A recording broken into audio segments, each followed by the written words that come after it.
ready, it goes a little something like this. Fuck the police coming straight out the underground. A young nigga got his bag cause I'm proud. And I'm the undercover, so police think they have the authority to kill a minority. Fuck that shit cause I ain't the one. Okay, in this video we're going to use Backtrack 3 to get a shell on a fully patched XP Service Pack 3 box, as you can see here.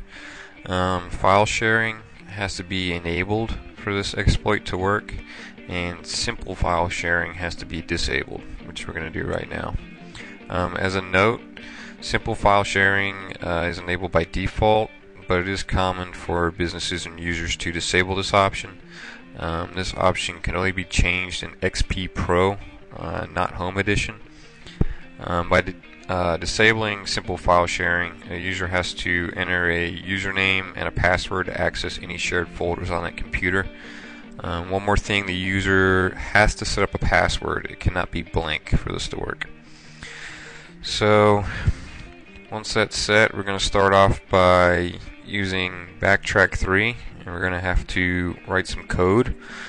This is the code here I've already written. This code is going to be used in EtherCap as a filter to do some ARP poisoning. This code is for Internet Explorer. There is another code for Firefox, but basically what this code does is replace any HTML code you want in your target's web page while they surf the internet. And what we've done is set it up so that while the target surfs the internet, Internet Explorer is going to try and access a network share, in this case an image, and we're going to use that to exploit the box.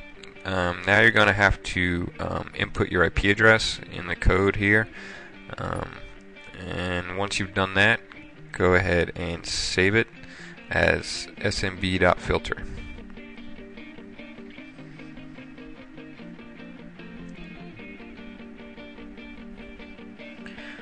Okay, now we need to compile the filter for EtherCap to use.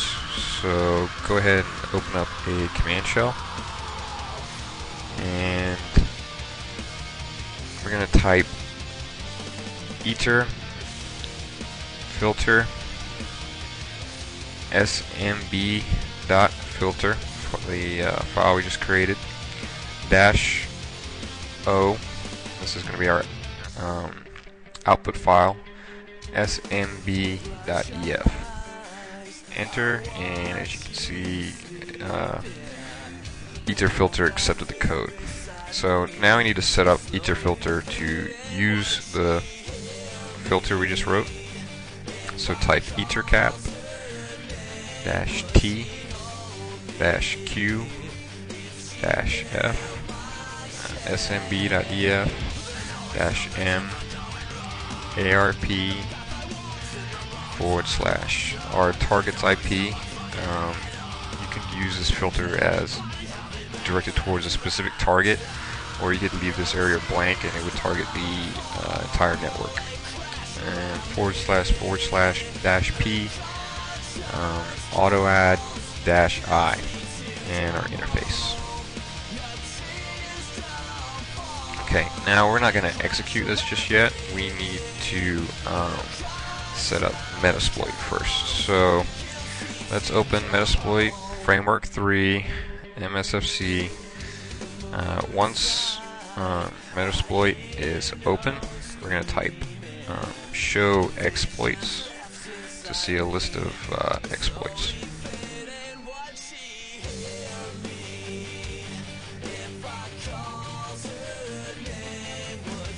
We're going to type use, and we're going to use the Windows SMB / SMB-relay exploit. So we're going to go ahead and copy that and paste it and press enter. Then we need to type show payloads, and we're using a reverse TCP. So we're going to type set payload. It's going to be Windows shell reverse TCP. Copy and paste that. Now we need to type show options.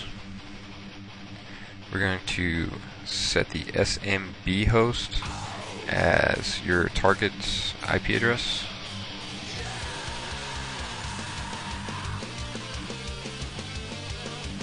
Then we need to set lhost as your IP address. You can also change the port by selecting set L port, but we're just going to leave it default for now. And then we're going to go ahead and type exploit to start. As you can see, server started.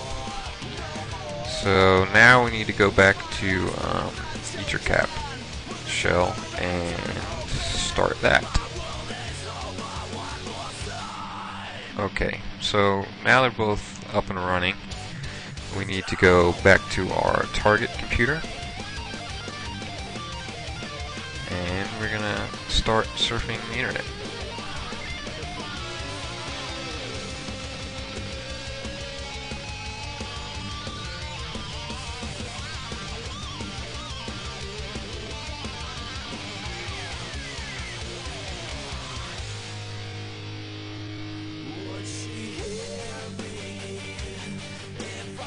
Okay, now let's go back to our computer and see what happened while we were surfing. As you can see, EtherCap filtered out the HTML with our new code to get the target's computer to access a remote share. It said, in order for you to get this information, I need to see your credentials. Our computer said, okay, here they are. And we said thank you very much for your username and password, and we're going to go ahead and pass that on to Metasploit, and Metasploit should give us a session. And there we go. So once we have a username and password from EtherCap, it's supposed to go ahead and exit that, otherwise it's going to keep asking for credentials from the target computer. And so we're just going to go ahead and exit that out. So go ahead and exit EtherCap, and then we're going to go back to Metasploit.